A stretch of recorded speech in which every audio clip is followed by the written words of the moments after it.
Jaya Radha Madhava Kunja Bihari.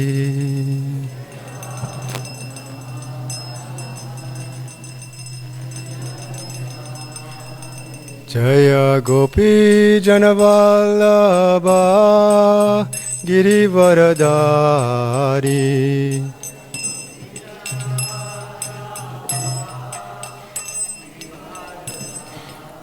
Jaya Gopi Janavallabha Girivaradari.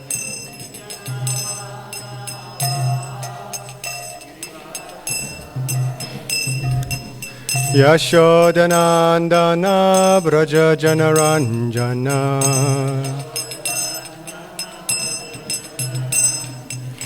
Yashodanandana Braja Janaranjana.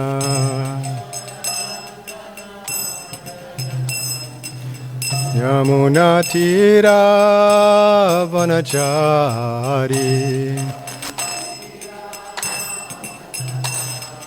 Yamuna Tira Vanachari.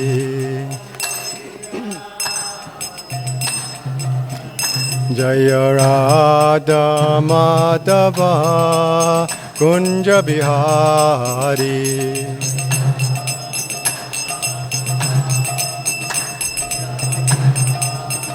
Jaya Radha Madhava Kunja Bihari.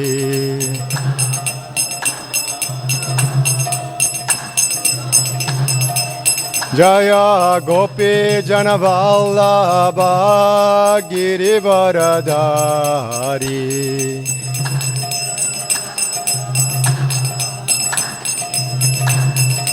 Jaya Gopi Janavallabha Girivaradari.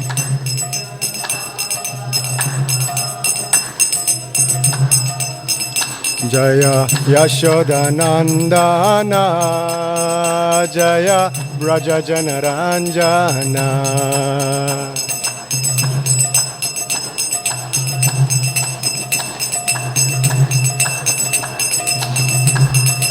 Yamuna Tira Vanachari.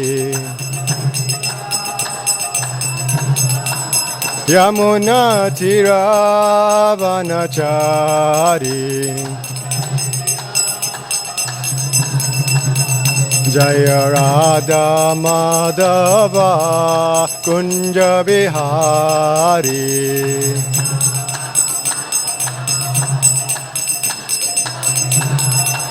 Jaya Radha Madhava Kunja Bihari.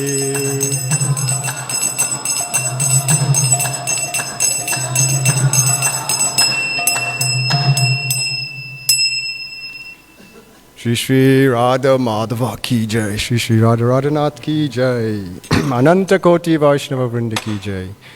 All glories to the assembled devotees, all glories to the assembled devotees, all glories to the assembled devotees, all glories to Shri Shri Guru and Gauranga, all glories to Srila Prabhupada. Hare Krishna. So, we're going to be continuing reading the Transcendental Diaries by Harisori Prabhu. Volume 4, this is chapter 2, Bombay, and the date is August 15th, 1976. Excuse my voice. So, just 1 second.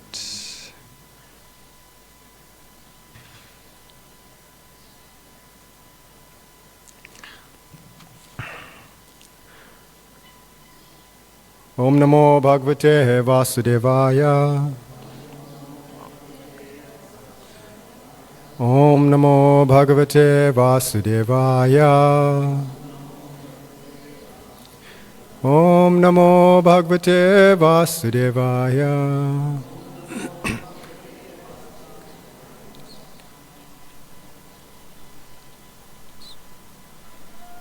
Okay, so August 15th, 1976. Srila Prabhupada rang his buzzer early this morning. I entered his room, offered my obeisances, looked up and got a shock.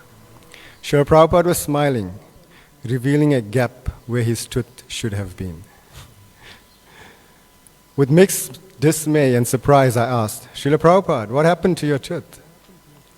Without saying anything, Srila Prabhupada reached down and pulled open the drawer of his desk. The tooth was lying inside. During the night, it had either fallen out or Srila Prabhupada had pulled it out. He had simply put it in the drawer and then gone on with his work. I was both amazed and concerned. Another tooth gone, and Srila Prabhupada had not said a word.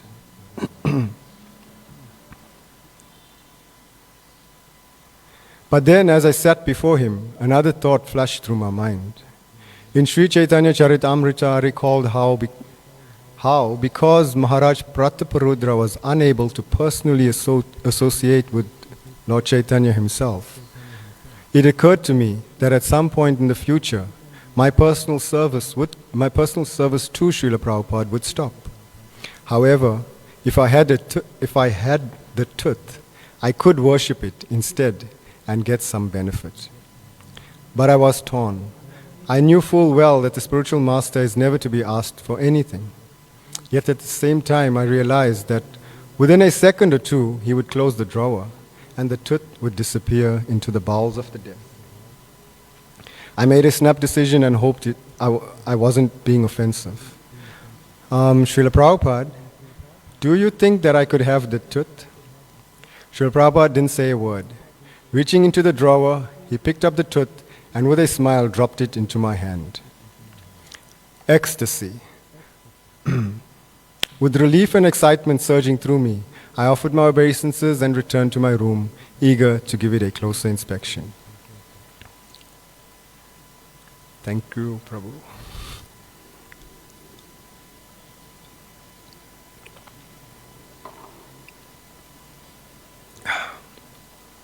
So now we get a description of the tooth.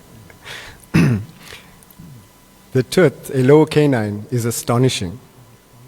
A huge cavity has eaten away more than half the side at the point where the tooth entered the gum.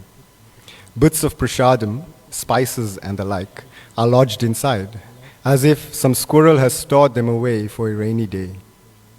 How many more of his teeth must be in the same condition? I can only speculate. And how is he able to tolerate such a condition is inconceivable.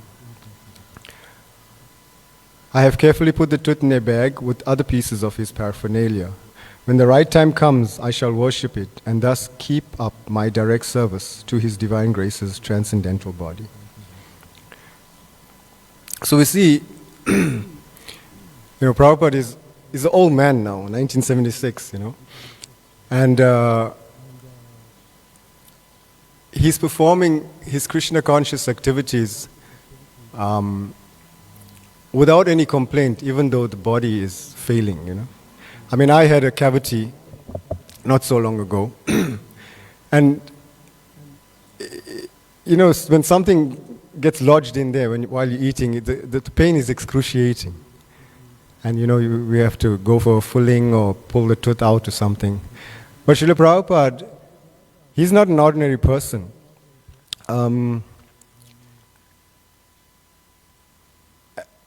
His body is transcendental.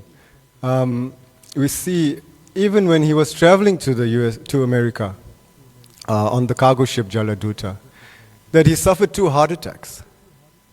No hospital, no doctor, but still performing Krishna consciousness. No complaints. He had no one to complain to. Yet, now if one of us may suffer a heart attack, immediately we have to call an ambulance or be rushed to the hospital, and there's heart surgery and things. But Srila Prabhupada suffered 2 heart attacks. And also, he said that there was a constant ringing in his ear. So, imagine translating the Bhagavad Gita, Srimad Bhagavatam, writing the purports, and constantly there's a sound in your ear, or whatever sound it was. But he never complained about it. So this is Srila Prabhupada. He is not from this material world. He's sent personally by Krishna to come to the material world. And yes, because he comes to the material world, he has to take on a material body. But Srila Prabhupada is showing us that, yes, the material body will go through suffering in the material body, but still we perform our Krishna conscious activities like that. And obviously, Harisori Prabhu got his tooth to worship. So, I wonder where's that tooth now. Deciding that a walk along the beach this morning would be too strenuous, Srila Prabhupada went instead onto the roof of his apartment. Achyutananda and Harikesh Swamis accompanied him, as did Gopal Krishna, Yashodamati Nandana, Vashu Ghosh and Kartikeya Mahadevya Prabhus. So Rabha Prabhu joined us a few minutes later. Prabhupada walked steadily back and forth, enjoying the pleasantly fresh breeze and the dawn chorus of hundreds of birds. The roof is a good vantage point. Numerous palm trees dotted among the other apartment buildings poke their fronds just above the roof line, and beyond them the construction on the twin towers of the temple complex guest house is clearly visible. So you see, the twin towers was being built in India as well. Not only America had the twin towers. Prabhupada stopped and counted off the 6 floors and asked if there were to be more. Gopal Krishna explained that a new ordinance introduced under the auspices, I don't know how you pronounce that word, auspices of Indira. What does it mean? Okay.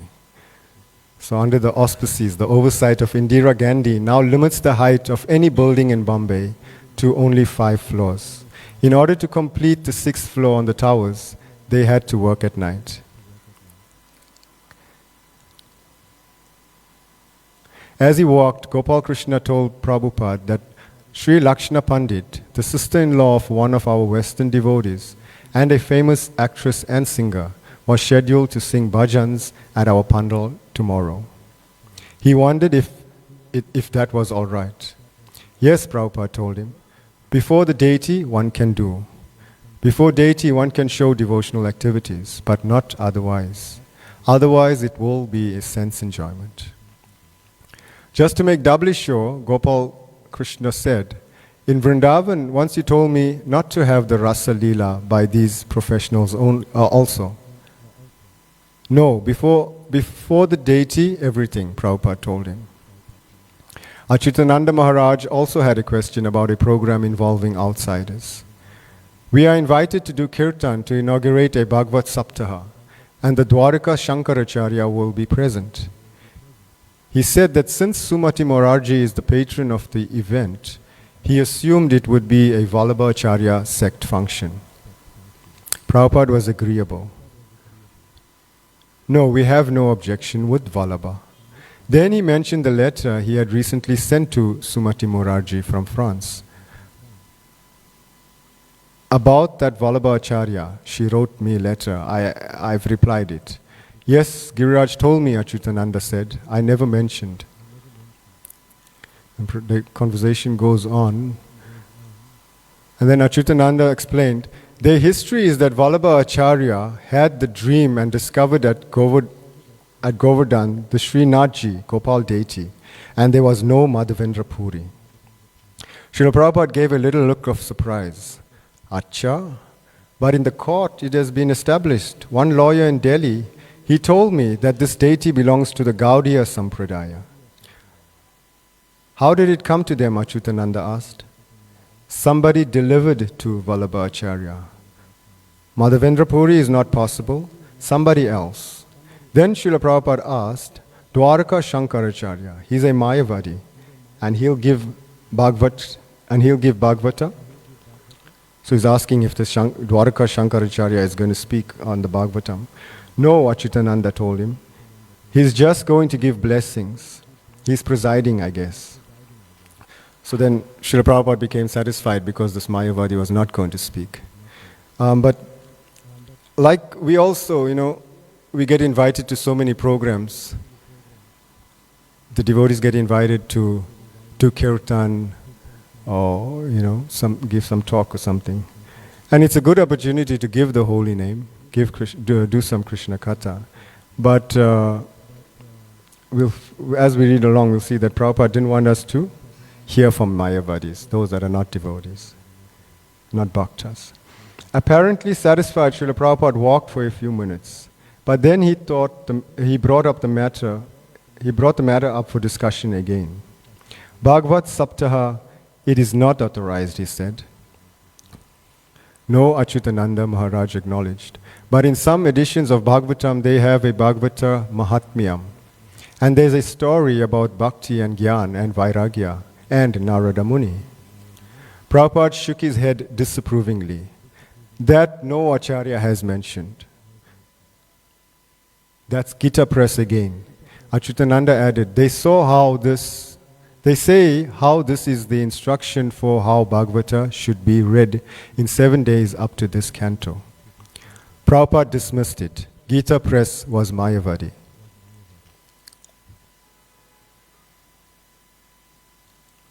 So,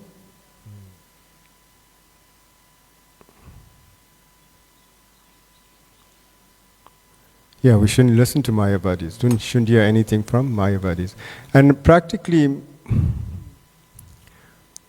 most people are Mayavadis, because they,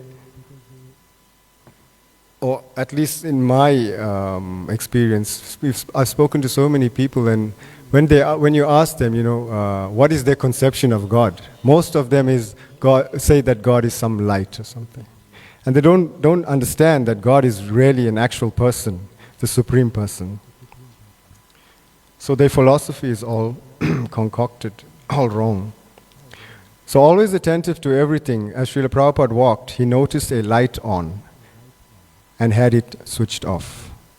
Then he asked about an old water cooler standing to the side of the roof entrance and asked whether it was still functioning. He also noted that, despite the recent monsoons, which the devotees had said were quite heavy, the tops of the trees were still not green. So Srila Prabhupada didn't want us to waste Krishna's energy. If the light is not needed, we should switch off, or anything for that matter. So Rabi told him that because we are so near the sea, the salty air adversely affects their growth.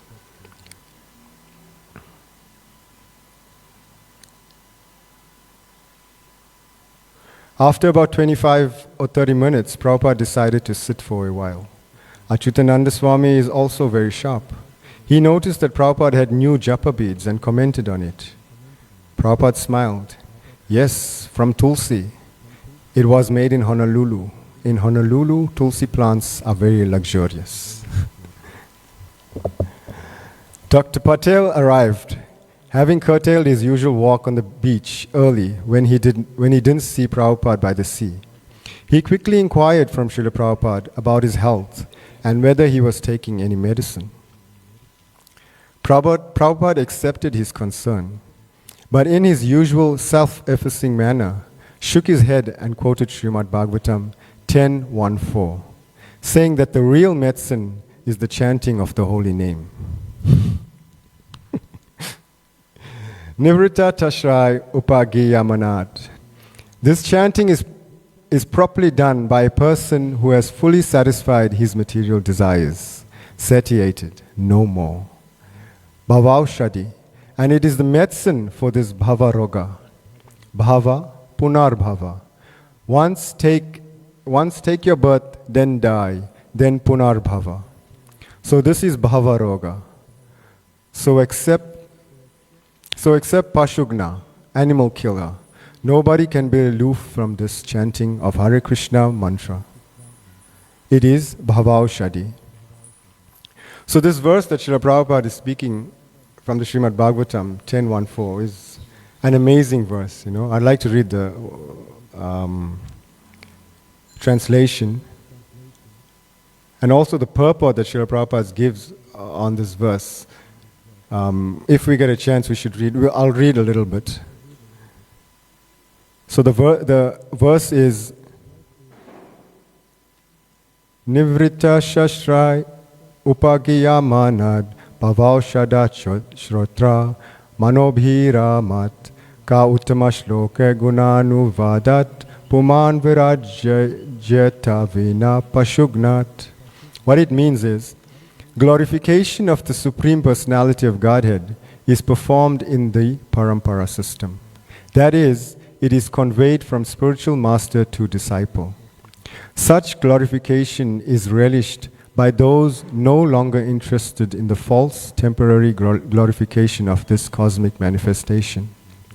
Descriptions of the Lord are the right medicine for the conditioned soul, undergoing repeated birth and death. Therefore, who will cease hearing such glorification of the Lord except a butcher or one who is killing his own self?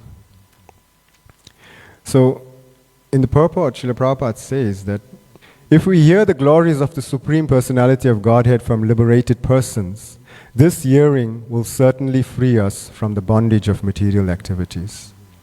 But hearing Srimad Bhagavatam spoken by a professional reciter cannot actually help us achieve liberation. Krishna Katha is very simple, right? Krishna Katha is very simple, but simple for the simple. If we complicate things, like we know many people are having these gatherings and they're reading from Ramayana, they're reading from maybe Bhagavad Gita, but actually they're not understanding because they're too complicated. They believe there's, all gods are one, or there's so many gods, this person is God, that personality is God. But actually, Krishna Katha is very simple. Krishna is God. If you believe Krishna is God, then you'll understand Krishna Katha. Krishna is the Supreme Personality of Godhead. In Bhagavad Gita, it is said that Krishna is the Supreme Personality of Godhead. As he himself explains, Mata Parataram Nanyat Kinchid Asti Dhananjaya. O Arjuna, there is no truth superior to me. So simply by understanding this fact, that Krishna is the Supreme Personality of Godhead, one can become a liberated person.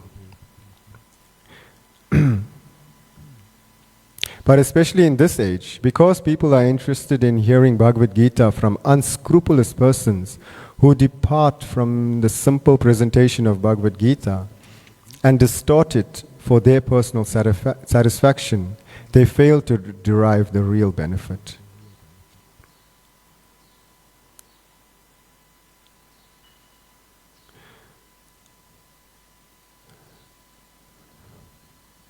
So, further on, Srila Prabhupada says that a devotee is one who has no other motive for reciting Bhagavad Gita and Srimad Bhagavatam than to serve the Lord. Sri Chaitanya Mahaprabhu has therefore advised us to hear the glories of the Lord from a realized person. Bhagavato parodhya bhagavata stane.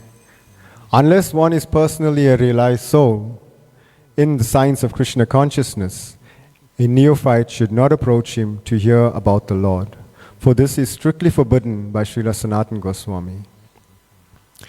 So when I read this, then I was thinking, how am I going to give the class? Because I'm not, I'm not a pure devotee. But then we're reading, we're repeating what Srila Prabhupada said. So what the pure devotee, if we repeat that, then I guess it's okay.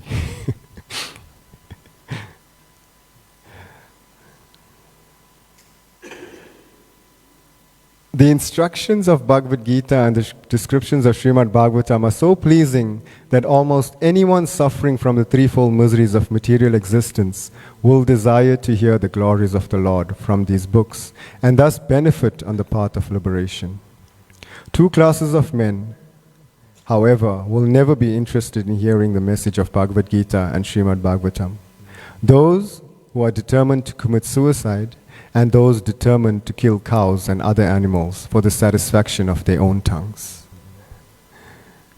So very interesting that almost everybody in the world are meat eaters, right? And so they all basically part of this, or fall into this category, that they're killing themselves, or they're killing animals, cows and other animals. And therefore, they will never be interested in hearing the message of Bhagavad Gita and Srimad Bhagavatam.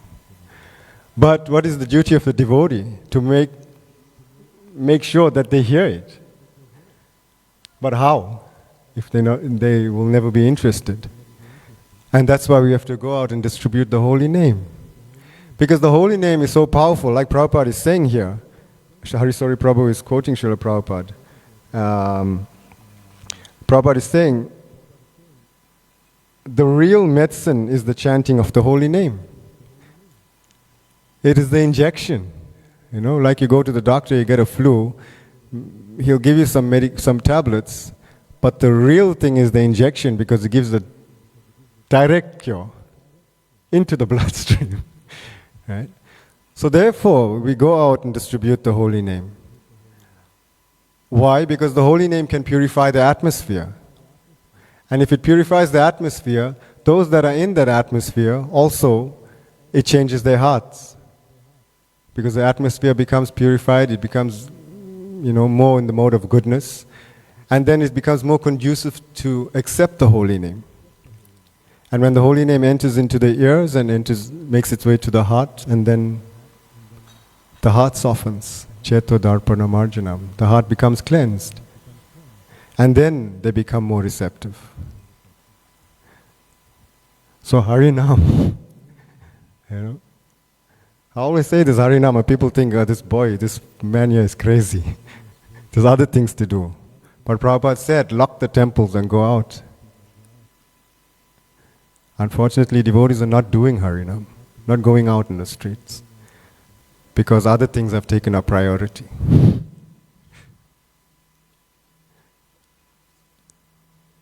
So yeah, we have to do it.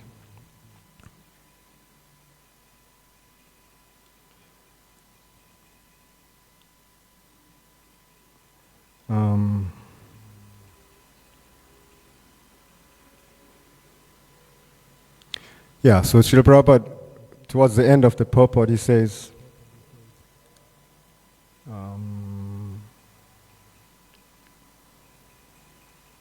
when discourses on Krishna Katha take place between a liberated spiritual master and his disciple, others also sometimes take advantage of hearing these topics and also benefit. These topics are the medicine to stop the repetition of birth and death. The cycle of repeated birth and death, by which one takes on different bodies again and again, is called bhava or bhavaroga. If anyone willingly or unwillingly hears Krishna Katha, his bhavaroga, the disease of birth and death, will certainly stop. Therefore, Krishna Katha is called bhavaushadha, the remedy to stop the repetition of birth and death. Karmis, or persons attached to material sense enjoyment, generally cannot give up their material desires. But Krishna Katha is such a potent medicine that if one is induced to hear Krishna Kirtan, he will certainly be freed from this disease. Like last week, a devotee invited us to their home to do Kirtan. So they leaving to the Dham for about a month, and they invited their family, extended family, to feed, give them prasadam. And then they called us to do Kirtan. But initially when she contacted me, I didn't really want to do it, because I knew that from my previous experience, that when I went to do a program there, that those people that they're inviting, they don't really want to hear. Right? But anyway, for the sake of the devotee, to please the devotee, then we went. And when we were singing there, they weren't really interested, But this was a mixed crowd. There were Muslim, Christian, and Hindus there. And you won't believe it that, okay, we chanted for about an hour, we got them engaged, but the person that chanted the most enthusiastically was a Christian lady. And she took the science of self-realization. So this has to be done. We have to go out and do it, because you never know whose life it can change.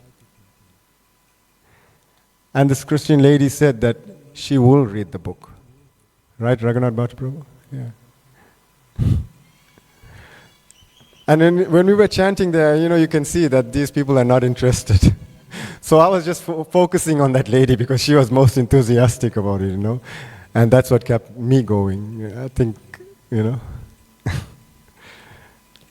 Yeah, so it has to be done. Prabhupada continues that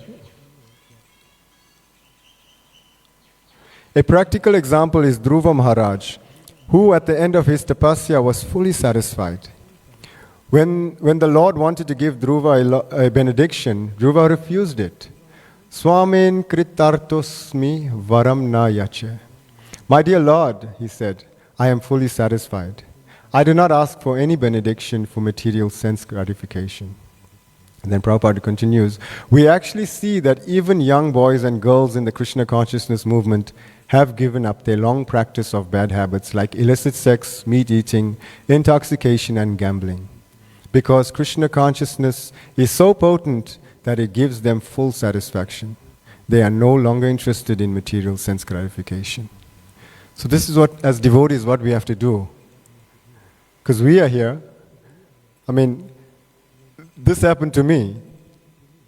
Right? We're in the Krishna consciousness movement and we've given up the bad habits.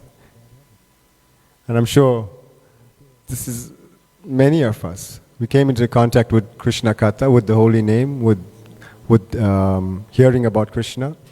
And we've given up the bad habits. So we have to become compassionate and give it to others, right? So the holy name is the only medicine.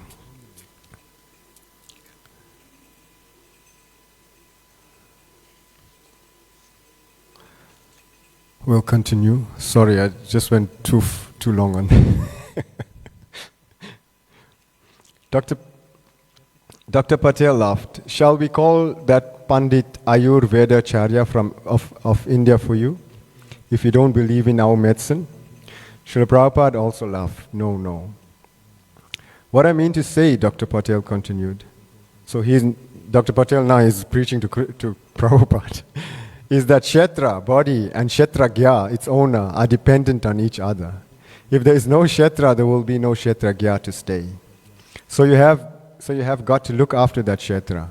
Or what the Kshetragya will be happy. Or what? The Kshetragya will be happy there to live. I think I am not wrong. So he said, Prabhupada, he's trying to convince Prabhupada to take medicine, And Prabhupada doesn't want it.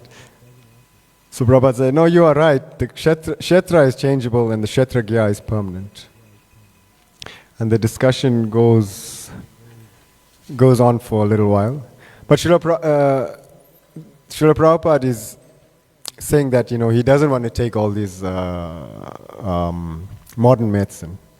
And so further on, then Prabhupada, Dr. Patel says, there is research in Calcutta that is extracting penicillin from cow dung.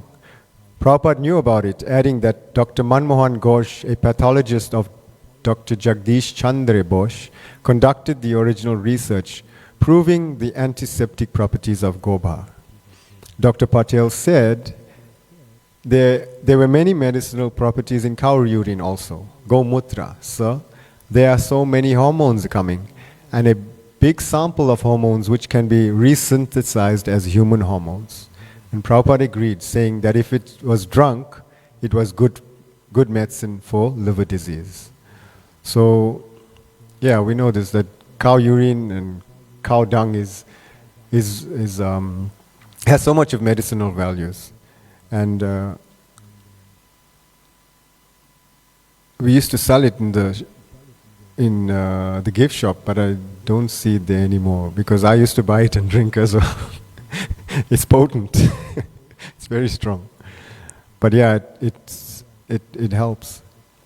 I think there was also research done, and they found that there are also particles of gold in cow urine. So, yeah.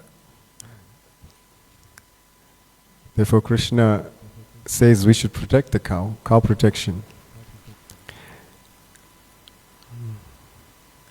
So this is the thing, that there are so many, the Vedic culture is so deep, and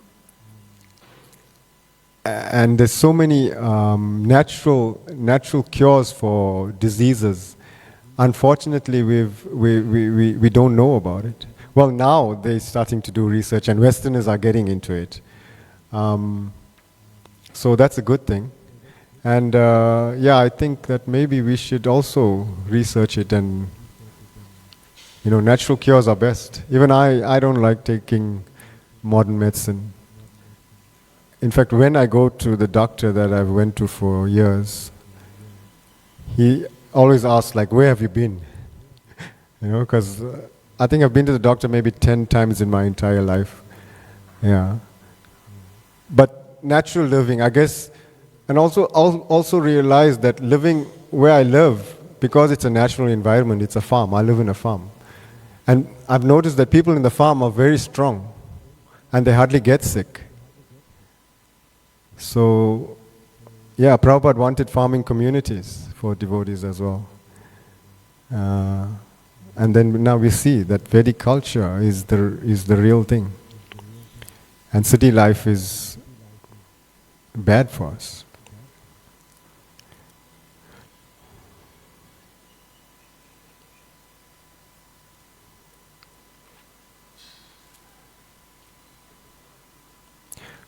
What is medicine? Dr. Patel asked. Any herb is a medicine. Even food is medicine. Whatever it may be, Srila Prabhupada said, I don't decry medicine. That is not my business. No, I don't say decry, but you don't want to take advantage of medicine, Dr. Patel insisted. Medicine, Prabhupada said objectively, just like a type of vairagya. Sometimes they do not eat.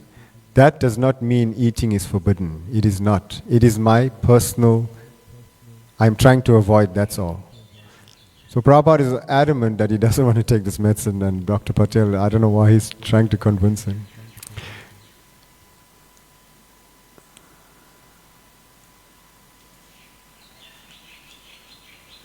After a few more minutes of discussion, Prabhupada went down to the temple for the morning darshan of their Lordship Sri Sri Radha Ras Bihari.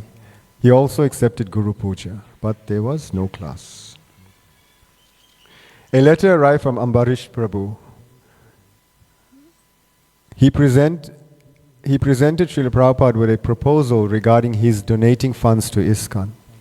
I have been thinking about how would be the best way to dispense money, and have come up with an idea. If you approve, I will set up this immediately. And then he continues, I would open a savings account here in Boston, whose funds would solely be for your use. I would personally make regular deposits into this account, and also the restaurant would make deposits. I would be the only person who could sign the checks. At the beginning of every month, I would send you a statement saying exactly how much money was in the account. Whenever the need would arise, you would write to me explaining where the money was to be sent and how much was to be sent. I would then write a check for the amount and give it to the Boston Temple. Then in return would write a check for the same amount and send it to wherever Srila Prabhupada has directed. In this way, I would be able to take a tax deduction for the donation, while the account would be under the control of Srila Prabhupada. It would also put the power to allocate funds under the control of your divine grace. If you approve, please write and I will immediately start this program. Srila Prabhupada deeply appreciated Ambarish Prabhu's surrendered attitude. He wrote back, I approve of your idea 100%. You have voluntarily put yourself under my control. Thank you very much. So Ambarish Prabhu, he was surrendered to Srila Prabhupada, and Prabhupada really appreciated that. And Ambarish Prabhu, whatever money he has given to ISKCON for their projects. And we know the most recent one is the TOVP.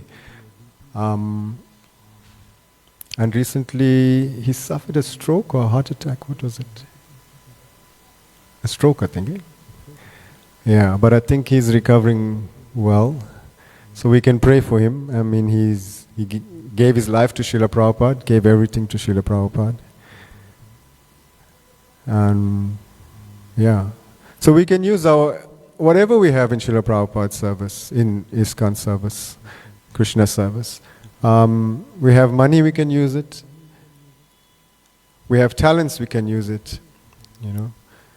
We can just come and chop vegetables. That's using our body in Krishna service. So, and Prabhupada will be very pleased.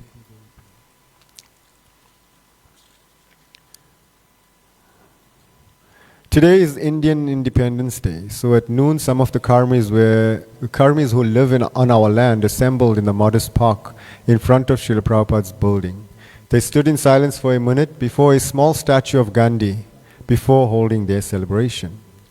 As I gave Prabhupada his massage on the balcony adjoining his bedroom, he made some practical observations about it. Where is the question of independence, he asked. We are all dependent, and at every step on Krishna's mercy. Indians have struggled to become independent of the British, but who is independent of the laws of material nature? As an example, he cited the present drought in England. It is afflicting so many people. The vegetation is drying up. Animals are being killed prematurely because there is no fodder. Factories in Wales are closing, and there is talk of importing water. No one can do anything about it, and they think it is all happening by chance. Prabhupada said there is not a single person in the whole world who actually knows anything. It's a strong statement Prabhupada's making. But really, there is not a single person in the whole world unless we have taken to Krishna consciousness and studied Srila Prabhupada's books. Basically, nobody knows anything. Right? And Srila Prabhupada is saying, they think that things are just going on by chance. But actually, there's food shortages and now actually water shortages because of the sinful reactions of people.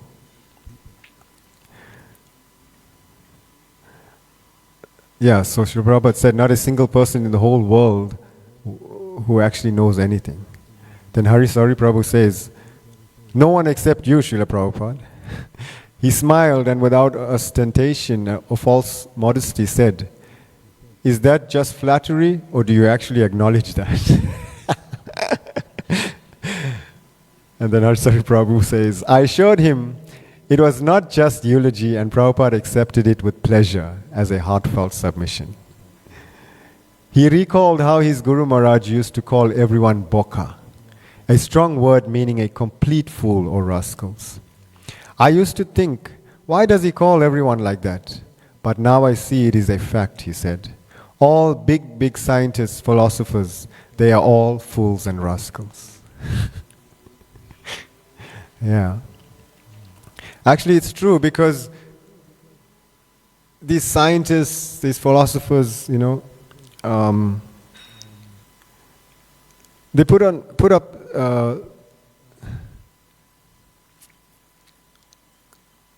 the teachings, you can say, are so far from the actual teachings of Bhagavad Gita. It's like total opposites, and their teaching is leading human society down to hell, like that. So all fools and rascals, boka, as Bhaktisiddhanta Saraswati used to say. Even the schooling system is created in such a way that from such a young age, children are taught to sit in front of the desk and for what? How many hours is school? 6 or 8 hours, I think. So like that. And then they're given homework to go home and do more mundane work, activities. And it's just setting them up to go to work, to do the exact same thing. Work for 8 hours, 9 hours of the day. And like that, your whole life goes. And before you know it, you're 60 years old and you haven't performed any spiritual activities. I just had that realization last week. I was thinking, how long am I going to continue working? And I'm thinking, I'm almost 45 years old now. How long more am I going to work? And I haven't done anything for Krishna yet. So like that, the whole system is set up to make people work and benefit others. And we make no benefit. We may accumulate some money, but when we leave the body, you're not taking anything with you. So yeah, this big scientists, all fools and scientists and philosophers, all big fools and rascals.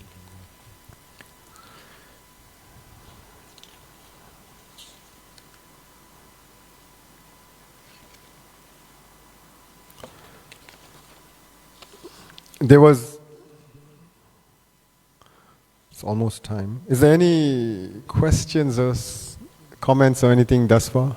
Anyone want to add anything? Yes. There is a little more in the chapter, but it's okay. Isaiah Prabhu. Hare Krishna. Hare Krishna. It is not true that you have not done anything for Krishna. I can do more. I would like to do more. Hare Krishna. So, okay, we'll read this last bit, and then I think it'll be time. There was no darshan in the afternoon, although Srila Prabhupada did go up onto the roof to sit for a while with a few devotees. Then it began to rain, so he returned to his sitting room. There he met with Giriraj and Nitai Prabhus to discuss requirements for a library for the new building. Nitai has been given 4,000 rupees by the temple to purchase books for it. Srila Prabhupada said the library should contain all his own books, those of all the acharyas, as well as the Upanishads and other bona fide Vedic texts. He said even those of Sripad Shankaracharya could be included, but not anything from Gandhi, Vivekananda or Ramatirtha. They are all rascals, he said. The Vedas instruct us that we should not even look at their faces. So Prabhupada is saying, I'm just repeating, right? Yeah. I was puzzled. Doesn't Chaitanya Mahaprabhu instruct that if anyone reads Shankaracharya's books, he is doomed? Prabhupada says, not if he reads with proper understanding. We can read to know what is their philosophy. After we left Prabhupada's room, I spent a few minutes with Nitai. His pallid, lackluster complexion promoted me to ask about his health. He assured me that he was all right, but to me he seemed drained and lacking in vitality. Prabhupada is attempting to treat his disease by adjusting the spicing in his diet. In the morning he instructed Palika to soak black pepper and cumin seed and then grind them into a paste. He had her do the same with turmeric. She cooked his lunch using the spicing carefully, mixing the paste with the required amount of water and adding it to his lunch preparations. Then this evening he called her in and had her make 2 parathas and a potato and eggplant sabji. We were delighted to see him eat, and he told us that the spicing had given him a good appetite. So Prabhupada was expert, he knew everything. He cured himself simply with spices. Yeah. And I was doing some research, and Indian spices all have a specific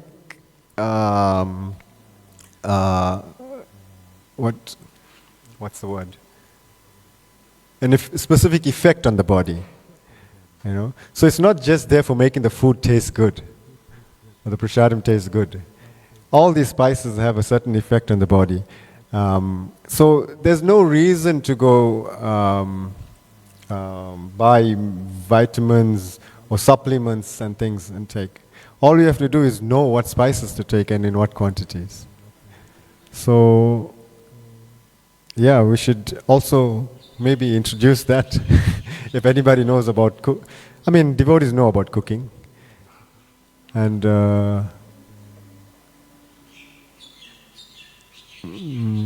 maybe we could teach the devotees what spices to use and things like that, you know. So yeah, Prabhupada cured himself simply by adjusting the spices, and then everything was good after that.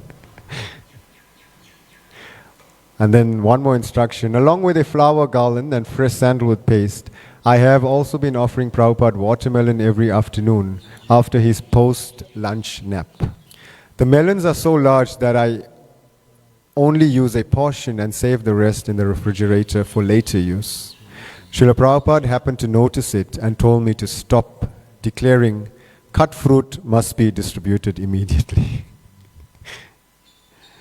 So I think if it's cut and it's kept in the fridge and eaten after some time, maybe it doesn't have the same effect or loses its potency, I guess. So we'll stop here. Anyone has questions, comments? No. Srila Prabhupada ki jai, Ananta Koti Vaishnava Vrinda ki jai.